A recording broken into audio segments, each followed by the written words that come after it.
حمد مصليا على محمد خير النبي أرسل أما بعد. Yang saya muliakan kepada tetamu-tetamu Allah yang dirahmati sekalian, haji hajah, moga-moga Allah menerima mengumpulkan kita dalam kumpulan hajjan mabrura wa sa'yan mashkura wa dhanban maghfura wa amalan salihan maqbula wa tijaratan tabu'an ya rabbal alamin.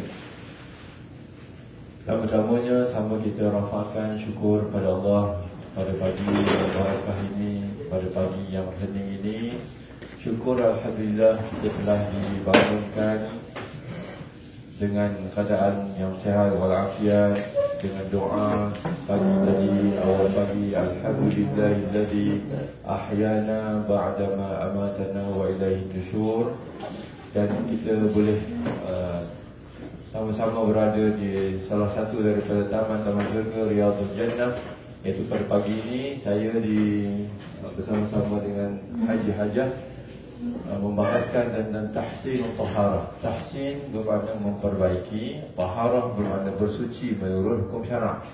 Dan di bawah ini, di mat'am ini, di lobi, di kawasan jawab makan ini masih ada banyak lagi kosong. Di pohon diminta pada Haji Hajah yang berada di tingkat atas boleh turun ke bawah. Nanti mungkin kita akan laksanakan sesi soal jawab. Sekiranya Haji Hajah ada permusykilan dan perbincangan, boleh kita sama-sama kongsikan bersama di dewan makan ini. Moga-moga jemaah yang turun masih ada ruang kosong dan kita sama-sama faedahkanlah ya. Pada pagi ini tuan-tuan,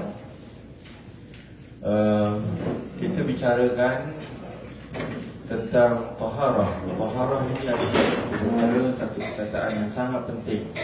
Perbincangan kita pada pagi ini sekitar kesucian, kebersihan ini adalah satu perkara yang sangat-sangat penting.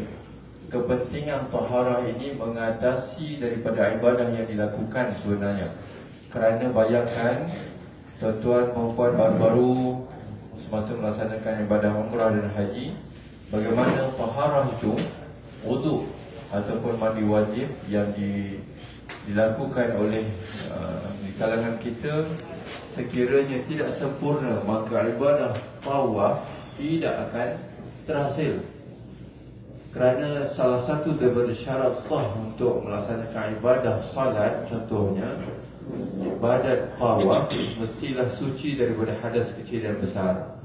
Jadi hari ini walaupun tajuknya agak mudah selalu dibicarakan, tetapi mana-mana pembahasan kita dia akan meletakkan tajuk bab taharah ini, bab suci ini pada pendahuluan mukadimah kita pada awalnya. Kerana sesuatu ibadat itu tidak diterima melainkan dengan taharah ini ya. Tuan-tuan membuat saya mulakan bicara pagi ini dengan ayat suci Al-Quranul Karim. Allah berfirman, A'udzu billahi minasyaitonir rajim. Innallaha yuhibbut tawwabin wa yuhibbul mutatahhirin. Ayat ini menjadi kerangka konsep pada asas kepada apa yang kita nak bicarakan pada pagi ini. Apa maknanya dalam ayat Allah Subhanahu wa taala itu? Innallaha yuhibbu, sesungguhnya Allah cinta, Allah suka. Sesungguhnya Allah suka. Innallaha yuhibbut tawwabin. Tawwabin bermakna orang yang sentiasa taubat, menyucikan hatinya daripada melakukan kesalahan dan kesilapan. Allah suka orang yang mengaku kesalahan. Allah suka kepada orang yang sentiasa menyucikan hatinya. Wa yuhibbul mutatahhirin. Dan yang keduanya Allah cinta, Allah suka kepada orang yang suci zahirnya. Mutatahhirin bermakna anggota badannya suci daripada najis dan hadas, yang kita nak bicarakan pada pagi ini. Jadi dalam ayat itu Allah mendahulukan suci hati. Hati ini sangat penting kerana Nabi SAW pernah bersabda, dalam satu badan itu ada seketul daging, yang mana daging itu sekiranya baik, daging itu raja itu, maka baiklah seluruh anggotanya, dia ketua. Dan sekiranya daging itu daging yang jahat, maka segala anggotanya akan patuh kepada raja itu. ala wahyal qalb. Itulah dia hati manusia.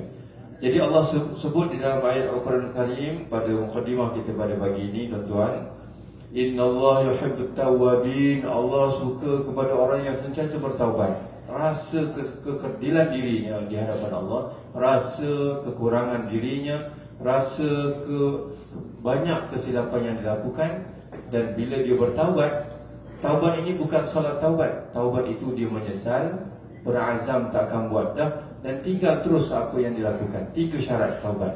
Dia rasa menyesal, ya Allah, aku ni ada tak semayang, ada tak lakukan ibadat kepada Tuhan. Dia merasa menyesal itu, maka taubat itu dikira sebagai sah. Syarat kepada taubat kepada Allah. Menyesal itu yang penting. Dan sekiranya dia melibatkan kepada manusia, sila bayar tuntutan. Dan jika dia bertaubat kerana tidak taat kepada perintah Allah, maka qadakan apa yang dilakukan. Dan tajuk pada hari ini saya nak ambil prosa ataupun fasa yang kedua ayat itu. Innallaha yuhibbut tawwabin, cerita bicara hati. Wa yuhibbul mutatahhirin, dan ayat Allah suka kepada orang yang suci fizikalnya. Ini yang kita nak bicarakannya. Suci fizikal ini bermakna dalam melakukan ibadah itu mesti betul menurut syarak yang telah Allah Ta'ala tetapkan. Ramai orang boleh suci, kena kotoran, dia gunakan klorok, gunakan sebuk pencuci, bersihkan sebersih-bersihnya. Tetapi suci yang kita bicarakan ini ialah pada suluhan syarak. Allah Ta'ala minta kita melakukan ibadah suci, bukan bermakna sebelum sembahyang kita mandi, bukan, tetapi dengan berwuduk. Apa pula wuduk ini? Anggotanya muka, tangan, kepala dan kaki. Kenapa tak basuh semua? Yang basuh semua itu lain, yang anggota-anggota itu menurut syarak kepada Allah. Baik tuan-tuan dan puan, saya juga teruskan pada ayat yang seterusnya. Setelah firman Allah, saya mulakan dengan hadis Nabi SAW. Betapa pentingnya taharah, kesucian itu. Nabi SAW telah bersabda, qala Rasulullah SAW, la tuqbalu salatu bighairi tuhurin. Tidak diterima mana-mana ibadat salat, ibadat tidak diterima bighairi, tanpa tuhurin, tanpa suci. Itu point. Tuan-tuan, hari ini kita nak ceritakan. Mungkin sebelum ini kita dah dengar, tapi hari ini kita nak pembugaran, refreshment. Kita nak buat satu pembugaran, peringatan semula. Mungkin ada kesilapan serba sedikit dan kita nak repair. Jadi tuan-tuan dan puan, Nabi bersabda, saya ulang balik, innallah, sesungguhnya, ya, Nabi SAW bersabda, la tuqbalu, tidak diterima as-salah, Allah tak terima ibadah salat bighairi, tanpa suci, tuhur.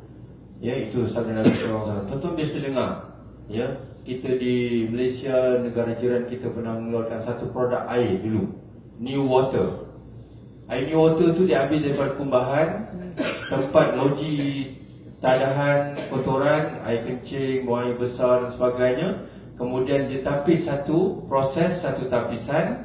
Kemudian dilalukan lasernya dengan saringan-saringan yang sangat detail, sehingga bakteria dan kumannya zero. Tetapi oleh kerana syarak tidak menetapkan, tidak membenarkan air kumbahan itu diproses daripada air kumbahan itu jadi air minuman, jadi kekal najis itu digelar sebagai najis hukmi, dari segi hukumnya ada. Dia tidak melalui proses tabi'i, yang mana air itu dikumpulkan, diletakkan, dialirkan ke dalam sungai, kemudian disedut semula, tak apa.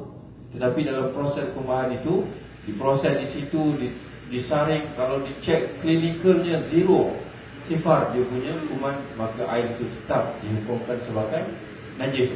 Kerana apa? Kerana hukum najis, hukum syarak, hukum ibadah ini dia berpandukan kepada sucinya, pada menurut hukum Allah Subhanahu Wa Taala, bukan pada akal manusia. Yang kita nak bicarakan hari ini dari segi bersihan ni semua wahyu dulu di atas. Apa yang kita nak bicarakan pada hari ini tuan-tuan, kita akan mulakan dengan beberapa hadis ayat Al-Quran menurut hukum syarak. Dan pada hari ini saya simpulkan kepada beberapa tajuk. Tuan, ini nak masuk dah ni ya. Mukadimah pun kita dah cerita dah tentang kebersihan dan semua. Hari ini saya nak bicarakan tentang air. Tuan-tuan kena tahu air itu apa jenis. Ada air mutlak, air musyammas, air mutanajis, air muqayyad, air musta'mal, air mujawir, air macam jenis air lagi. Sebenarnya kita nak tengok apa perbezaan antara air-air itu dan apa fungsinya, apa peranan air itu menyebabkan yang mana boleh, yang mana tak boleh. Dan adakah hari ini kita berpegang kepada apa yang kita beramal di Malaysia menurut apa yang telah ditetapkan oleh syarak dan sah ibadat itu. Tajuk kedua nanti kita ceritakan tentang mandi. Ada mandi sunat, ada mandi harus, ada mandi wajib. Macam mana caranya, apa rukunnya, apa perkara membatalkan, apa kesan-kesan sekiranya sesetengah jemaah yang tidak memelihara mandi wajib ini, kesannya sangat besar, ya. Yang ketiganya kita bicara tentang wudu, apa perkara rukun wudu. Kita tanya satu-satu supaya kita boleh ingat. Kita nak perbaiki ibadah ini, ya. Tuan-tuan dan puan bayangkan tajuk air sekiranya kita tak tahu, mandi wajib tak sempurna, wudu tidak sempurna, maka ibadat tawaf, haji, umrah kita habis terbengkalai begitu saja. Begitu pentingnya tajuk taharah ini. Dan satu tajuk yang keempat yang kita akan bicarakan, tajuk istinja. Macam mana kita nak cuci kemaluan kita daripada najis yang ada pada diri kita. Tajuk taharah ini sangat penting. Yang keempat, istinja. Macam mana nak hilangkan najis pada tempat keluar najis itu. Yang kelima, kita akan bicara secara ringkas berkaitan dengan tayamum dan khuf. Tuan-tuan tengok di bawah sana ada jual beberapa stokin kulit. Yang mana hukum stokin kulit adalah khuf ataupun moza kita boleh pakai. Kita boleh guna pakai. Setengah orang pakai stokin kulit. Bukan stokin yang fabric, yang stokin kulit tak, bukan. Bukan stokin kain tu, tapi stokin kulit. Dia ada hukumnya. Macam mana cara nak wuduknya, bagaimana nak pegangnya, macam mana. RM20 saja di bawah. Kalau di Malaysia mahal pula, dia RM20. Yang terakhirnya saya cerita sedikit berkaitan dengan haid, berkaitan dengan solat. Kaitan haid dengan solat, bagaimana betapa pentingnya kecuaian jemaah hajjah, jemaah wanita ni tentang solat berkaitan dengan haid. Apa tak mana kita nak bisa. Jadi ada tujuh isu, 7 perkara yang saya nak bicarakan. Saya bentangkan pada tuan-tuan tajuk ini supaya kita nampaklah apa kerangkanya. Dan kita akan cuba tamatkan 9.30 minit pagi. Ya, tuan-tuan minta bersedia. Dan kita nak bicarakan ni semua. Kalau nak belajar tajuk ke-7 ni mungkin dalam 1 tahun di Malaysia ni. Kita nak padatkan, kita nak jelaskan, kita nak pegang apa benda yang kita nak dapat pada pagi ni, insya-Allah, ya. Baik tuan-tuan dan puan, masih kosong lagi di bawah ni. Sekiranya ada jemaah nak turun, boleh turun. Masih boleh lagi tempat kursi masih ada. Kalau lebih-lebih nanti kita bawa sejadah, boleh duduk, tak apa, ya, insya-Allah. Baik tuan-tuan dan puan, saya mulakan. Tajuk yang pertama berkaitan dengan air, ya, air. Air ni tuan-tuan, air ni sangat penting, ya. Air yang pertama yang tidak ada hubungan dengan mana-mana namanya air mutlak. Air mutlak ni memang kita dah pakai. Air mutlak ni mana puncanya tuan-tuan? Puncanya daripada 7 sumber. Air mutlak ni sumbernya daripada 7. Air ma'u mutlak salasatun fis sama' wa arba'atun fil ardi. Air mutlak ini puncanya 3 daripada langit, 4 daripada bumi. Asal air mutlak ini, yang pertamanya air mutlak daripada langit 3. Yang pertama ma'ul matar, air hujan. Yang kedua ma'ul salji, air salji. Dan yang ketiganya ma'ul bardi, iaitu embun pada awal pagi. Jadi 3 air ini yang punca daripada langit, maka kesemua air itu jika dikumpulkan terhasilnya ma'ul mutlak, air yang mutlak, air yang semata-mata air. Yang kedua, kemudian apa yang berada di bumi, hasil daripada punca air di bumi ini ada 4 air mutlak. Yang pertamanya ma'u nahri, air sungai. Ma'ul bahari, air lautan. Yang keempatnya ma'ul bi'ri, air telaga. Dan yang keempatnya ialah ma'u aini, iaitu air mata air. Yang kita korek itu keluar mata air, celah-celah batu apa semua dari sana, maka air itu digelar sebagai air mutlak. Itulah 7 sumber air mutlak. Mana air paip yang keluar di rumah kita tu, mana datang? Tak ada air paip itu. Air paip itu dia dikumpulkan di loji yang terhasil daripada 7 jenis air itu. Maka termasuklah air paip itu termasuk air mutlak. Jadi sebab itu jangan pula kata air mutlak air paip tak ada ustaz, habis main tak boleh. Tak boleh. Sebab air mutlak itu kumpulnya, puncanya keluar dan terhasilnya datang ke rumah masing-masing. Air mutlak. air pipe kita tu. Baik tuan-tuan membuat, itu kategori air. Okey, yang pertama air mutlak. Air mutlak ini apa gunanya tuan-tuan? Air mutlak ini dia ada dua fungsi utama. Ini tuan-tuan kena catat. Sebab selama ini kalau kita tak tahu apa fungsi kepada air mutlak itu, maka kita akan boleh menjejaskan ibadah kita. Air mutlak ini kena kita gunakan dua perkara. Mesti cari air mutlak, tak boleh tidak. Air mutlak ini dari dua power, ada dua kegunaan. Yang pertama, air mutlak diguna pakai untuk menyucikan hadas besar dan hadas kecil. Satu. Air mutlak yang pertamanya diguna pakai untuk menyucikan hadas kecil dan hadas besar. Kedua-dua ini namanya untuk basuhan yang wajib. Ya, satu. Yang keduanya, air mutlak ini diguna pakai untuk menyucikan najis. Itu dua perkara.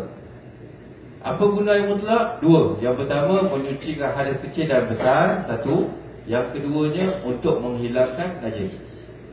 Jadi, Ustaz, saya nak guna untuk air berwuduk. Macam mana nak guna air wuduk ni? Mesti cari air apa? Air mutlak ke musta'mal ke? Mesti guna air mutlak. Ustaz, saya nak mandi wajib, saya nak cari air apa? Mesti wajib guna air mutlak. Jadi air mutlak ini gunanya satu, mesti diguna pakai dalam basuhan wajib, sama ada hadas kecil dan hadas besar, wuduk ataupun mandi wajib. Yang kedua, nak guna air mutlak ini mesti kita nak basuh najis. Najis yang paling dekat dengan kita waktu tuan-tuan kita semua istinja. Tuan-tuan, di rumah kita masing-masing ada kolam. Kolam tu, kalau tuan-tuan rumah kampung boleh buat kolam yang lebih 2 kolam. 2 kolam ni tuan-tuan, bila dia terkumpul lebih daripada 2 kolam, bermakna air itu dia suci lagi menyucikan. Air mutlak. Kalau kurang 2 kolam, apa jadi air itu? Air itu dia boleh menjadi najis bila kena satu kekotoran. Tuan-tuan ada di rumah tu, ada dalam bilik air kita ada segi 3 kan air tu. Air tu cukup tak 2 kolam tuan-tuan? Jawapannya tidak. Kita nak sukat macam mana sebenarnya? Nak sukatnya dia timbangannya 500 kati Baghdad.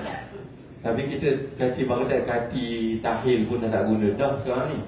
Jadi kalau kita nak tahu, timbangannya ialah kira-kira 217 liter air. Ya, itu kadar air yang melebihi 2 kolam. Itulah kadarnya. Sekiranya kurang daripada itu, jika termasuk najis, maka najis itu akan menguasai air tersebut. Tak boleh mengangkat najis.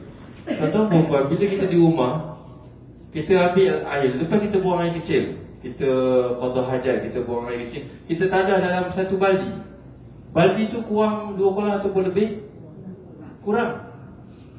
Kemudian kebetulan pula ada air musta'mal yang telah masuk ataupun najis masuk dalam tu. Orang sebelum ni guna pelbagai macam mana. Kemudian kita gunakan untuk basuhan dubur dan kubur kita. Tuan-tuan, apa kesannya? Kesannya air mutlak wajib diguna pakai untuk basuhan wajib hadas kecil dan besar dan menyucikan najis. Kalau kita guna air selain mutlak, najis yang pada tempat keluar najis pada kubur dan dubur kita, najis itu kekal ada di situ. Apa kesannya? Kesannya ibadat yang dilakukan tidak diterima oleh Allah Subhanahu Wa Taala. Itu dia. Sebab Nabi SAW la tuqbalu salat bi ghairi tuhurin. Tak ada suci, no way. Jadi sebab itu dalam tajuk air, kita kena pasti dulu. Kita kena kencang, masuk, keluar, masuk. Fahamkan dulu macam mana terhasanya air mutlak. Air mutlak ini ialah air yang suci. Dia suci dan dia menyucikan. Air mutlak, dia suci, kita boleh minum. Dan dia boleh menyucikan. Dia boleh mengangkat hadas kecil, dia boleh mengangkat hadas besar, dia boleh menghilangkan najis. 2 fungsinya air mutlak ini. Air musta'mal pula macam mana? Air musta'mal lain tajuk dia. Nanti kali kita tengok. Baik tuan-tuan puan ya.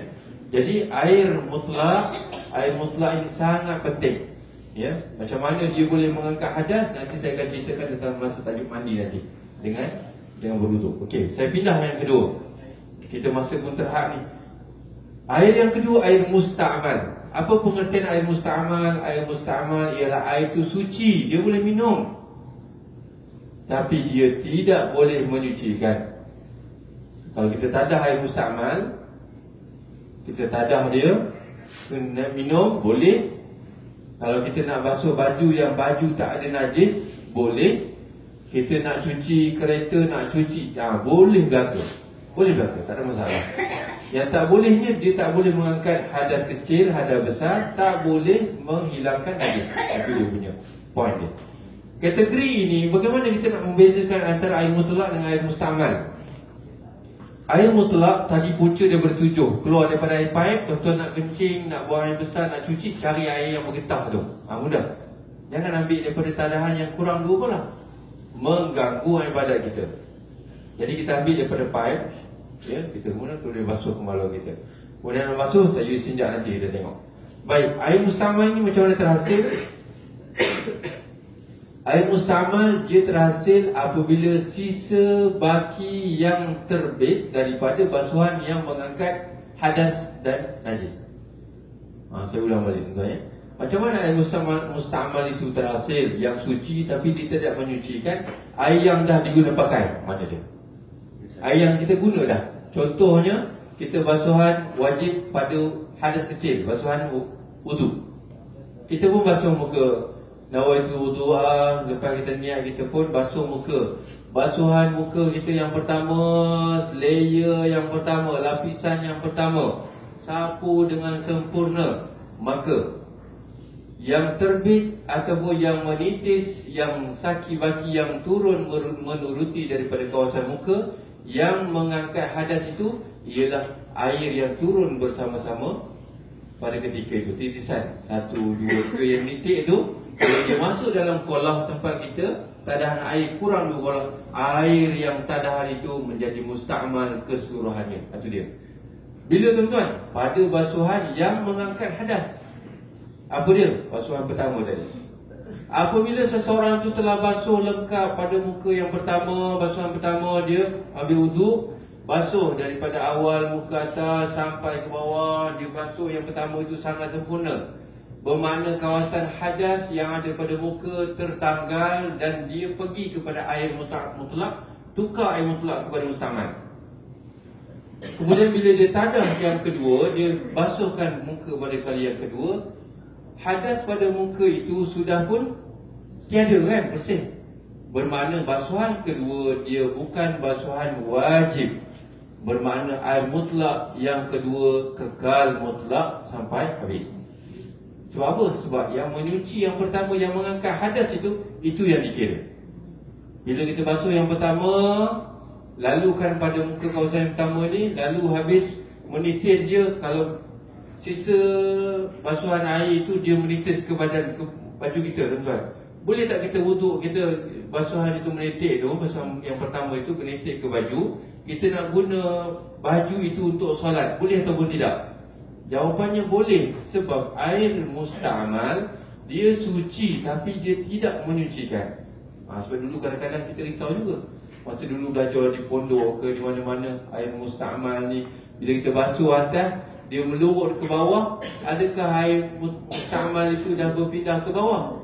Jawapannya tidak. Selagi mana air mutlak itu dia melurut kawasan badan muka sampailah dia keluar daripada daerah muka, baru tarikh mutlak transform kepada air musta'mal. Kita kena faham tu. Saya hari nak cerita air mutlak musta'mal tu biar lama sikit bagi nampak dia punya situasi. Jadi bermakna bila Nabi SAW suruh kita sunat taslizul a'dha, mentiga-tigakan basuhan, sekiranya seseorang itu telah menyempurnakan basuhan pertama, terangkat hadas pada kawasan muka ataupun tangan dan sebagainya, maka basuhan pertama itu basuhan wajib namanya. Dan yang kedua itu air basuhan itu basuhan sunat, basuhan tiga itu basuhan yang sunat. Kekal mutlak itu pada basuhan kedua dan ketiga. Begitulah basuhan wuduk anggota-anggota yang lain.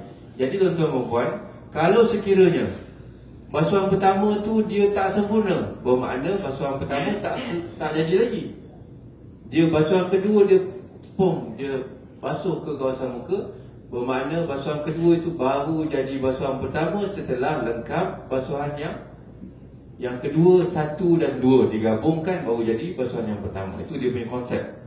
Sebab apa? Selagi mana tidak sampai basuhan itu ke kawasan muka dengan sempurna, bermakna wuduknya tidak terhasil. Mukanya tak jadi. Basuh tangan, muka tak jadi, tangan pun tak jadi. Sebab ada rukun akhirnya tertib. Macam tawaf itu kan. Tawaf sa'i gunting tu kan, ada tertibnya. Tak boleh tidak, kita kena sempurnakan. Sebab itu siapa yang wuduk tidak sempurna, seumur hidupnya 50 tahun ibadat, satu pun tak jadi. Itu dia punya point. Kalau sekiranya wuduk kita tak guna air mutlak, basuhnya tak sempurna, apa kesan tuan-tuan? Kita melakukan ibadat itu dalam keadaan salah selama-lamanya, dan dosa dalam tidak melakukan itu Allah akan kira nanti. Jadi masalah sebab itu wuduk, kenal air dulu. Tuan-tuan mandi jenazah, kita mandi jenazah. Tuan-tuan biasa tengok pernah mandikan jenazah, ada satu baldi untuk air kapur barus, satu air setanggi, satu peti lagi, satu baldi lagi air sabun. Lepas tu air paip di tangan. Apa mereka buat? Mereka mula-mula akan wudukkan jenazah, mandi wajibkan dulu kepada jenazah. Bila layer yang pertama, lapisan pertama itu terangkat hadas dengan air mutlak, bermakna lepas tu nak basuh dengan air sabun, air kapur barus dan air-air lain, dia menjejas tak jenazah? Tidak. Sebab kita dah angkat pada layer yang pertama. Sama ada kita nak letakkan lapisan pertama air mutlak ataupun di hujung sekali pun tak masalah. Yang pentingnya angkatkan hadas itu. Sama juga macam kita tuan-tuan, kita mandi wajib. Mandi wajib, setengah orang dia tak faham mandi wajib ni sampai 40 hingga 1 jam mandi wajib. Sedangkan mandi wajib itu ialah layer pertama, lapisan pertama sampai, kalau kata dia mula daripada kaki, disampaikan pada kuku, naik ke atas sampai pusat, dia sapu pusat, sampai layer, sampai sekali harung dia. Ataupun kalau dia buka shower tu, turun dari atas kepala, lepas tu dia tutup paip air tu. Air tu dia melurut pada badan dan kena pada seluruh badan. Walaupun dia buka itu kira-kira kurang 1 minit, tutup, air itu melurut pada badan. Najis hadas besar itu terangkat pada dirinya. Itu makna dia. Ya? Itu maksudnya. Sebab apa? Sebab kita kena tahu lapisan yang pertama itu yang mengangkat hadas. Yang boleh apa? Yang ada power ni hanya air mutlak aja. Air musta'mal no. Jadi air mutlak dengan musta'mal ni memang dia memang ngam duduk sebelah-belah. Lepas tu kita kongsikan. Tuan-tuan mau buat. Jadi boleh nampak ya apa guna air mutlak, apa guna air musta'mal. Ya, air musta'mal, ya air mutlak, air itu suci lagi menyucikan, dia boleh cuci. Air musta'mal dia suci tapi dia tidak boleh menyucikan. Apa tanda dia? Air yang telah diguna pakai pada basuhan wajib, wuduk, mandi wajib. Yang keduanya, hilangkan najis pada istinja nanti. Okey, saya pindah air yang ketiga. Itu kira panjang lah tu tuan. Yang ketiga, kita tengok air musyammas. Kita duduk di negara Arab, kawasan ini kalau ada satu bekas besi, talam, kemudian ada air yang terkumpul di dalam talam ataupun kawasan yang besi tersebut, kemudian terdedah kira-kira 5, 6, 7 jam seharian dia terdedah pada kawasan panas, dia akan ada satu lapisan minyak seolah-olah dia kesan tindak balas daripada besi dengan air yang menghasilkan karat. Jadi air itu dia bila diguna pakai untuk basuhan wuduk tuan-tuan, dia menyerap dalam kulit dan akan tindak balas dengan epidermis kulit kita ni, iaitu penyakit kusta dan sopak kesannya. Sebab itu air musyammas, air yang terdedah dengan cahaya matahari ini, hukumnya air itu mutlak tetapi makruh diguna kerana mudarat. Ya, dia suci menyucikan, tetapi kalau hilang layer itu kita ketepikan, kita hilangkan tindak balas karat itu, maka boleh guna. Tapi kalau tidak, tak payah, abaikan. Janganlah kita nak mudaratkan diri. Habis 3 jenis. Yang keempatnya air mutanajis. Tuan-tuan kalau boleh tuan-tuan kena catat. Ini hari ini sebagai pembukaran je. Nanti tuan-tuan pulang ke Malaysia, cari guru-guru tentang berkebersihan ini. Sangat penting. Kerana kunci kepada ibadat ialah tentang suci ini, ya, taharahnya. Yang keempat, air yang keempat ialah air mutanajis. Tuan-tuan, air mutanajis ini ialah air yang kurang 2 kolah dan dimasuki, dicemari dengan seketul najis. Contoh, kita ada satu cawan, kita isi air zam-zam dan minum. Tunggu biar je atas meja kita ni, kita bersembang, berbual, tiba-tiba bila kita nak minum, kita tengok ada seketul najis di dalam cawan. Bila kita tengok najis tu, tuan-tuan, najis air tu tak ada berwarna hitam, betul.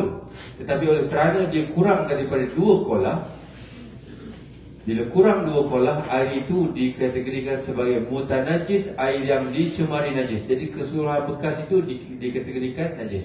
Jangan pergi minum pula, buangkan najis, ya. Jadi tuan-tuan dan puan, sebab itu kalau air yang kurang 2 kolah dicemari dengan najis, maka air itu najis. Dan bila kita masukkan baju contohnya, air itu akan mencemarkan. Sebab air ini dia agent kepada berpindahnya najis. Contoh di rumah, kita ada satu tempat itu, anak kecil kita buang air besar ataupun kecil, kita pun ambil mop, kita pun mop. Tuan-tuan, kawasan itu dihukumkan najis walaupun bau dah bersih. Sebab apa? Sebab tidak mengikut kriteria hukum agama tadi. Kena guna air mutlak yang mengalir. Kena buang dulu tu. Air tu kita buang, air najis itu, zat najis kita buang dulu, buang tu sampah, buang apa semua. Kemudian kita lalukan air, baru boleh mop, baru boleh kita tarik dengan penarik air. Tak boleh kita mop, situ bernajis. Bila kita pergi wuduk, lalu kaki kita basah, hinggap pada tempat itu, tapak kaki kita akan pindah. Najis itu akan pergi penuh satu rumah. Bila basah itu menjadi ejen kepada air yang kurang 2 kolah berpindah. Habis satu rumah. 10 tahun semayang begitu tak jadi. Apa jadi tuan? Masalah. Kan kita punya kesan. Sebab apa? La tuqbalu solat bighairi tuhurin. Jaga sungguh-sungguh ibadat. Orang yang menjaga kebersihan sebenarnya dia sangat selamat. Walaupun ya Allah susahnya, kalau macam ni macam mana dia nak masuk washing machine, dalam tu ada anak kecilnya kencing apa semua. Kena bilah dululah. Kita pegang konsep dia. Konsepnya air mutlak, hanya air mutlak aja boleh menghilangkan najis. Air mutlak yang boleh menyucikan hadas. Kan, pegang aja. Sebab agama kita ni pegang konkret pada bidang tersebut. Kita jaga sungguh-sungguh. Kerana agama itu menuntut kita tunduk pada syarak, bukan pada hukum akal. Allah Ta'ala turun dah, hukum bersuci ni memang kita pegang sungguh-sungguh. Selagi tidak suci, janganlah kita tunaikan sembahyang. Jangan kita berjudikan ibadat kita. Hari ni sembahyang subuh tadi, kita tak tahu sah tak sah tu. Tapi kalau kita jaga, kita mandi dengan betul, wuduk dengan betul, kita buat all out sempurna mungkin, insya-Allah Allah terima. Dengan ilmu yang kita belajar. Baik. Yang ketiga, yang keempat air mutanajis tadi, jelas ya. Yang kelima, air muqayyad. Ini jarang juga disebut air muqayyad. Ini air apa ni? Air yang dikaitkan dengan campuran lain. Contohnya air sirap, air mawar, air Milo, air kopi, air teh, air kelapa, semua jenis air lah. Air yang ada dikaitkan dengan sesuatu. Air yang dikaitkan air mawar contohnya, kita kumpul lebih 2 kolah, boleh tak ambil wuduk? Tak boleh. Air Milo, kumpul air Milo, satu tank tu, logi tu, dia buat. Air muqayyad nama dia. Air muqayyad tak boleh. Air tersebut tidak boleh.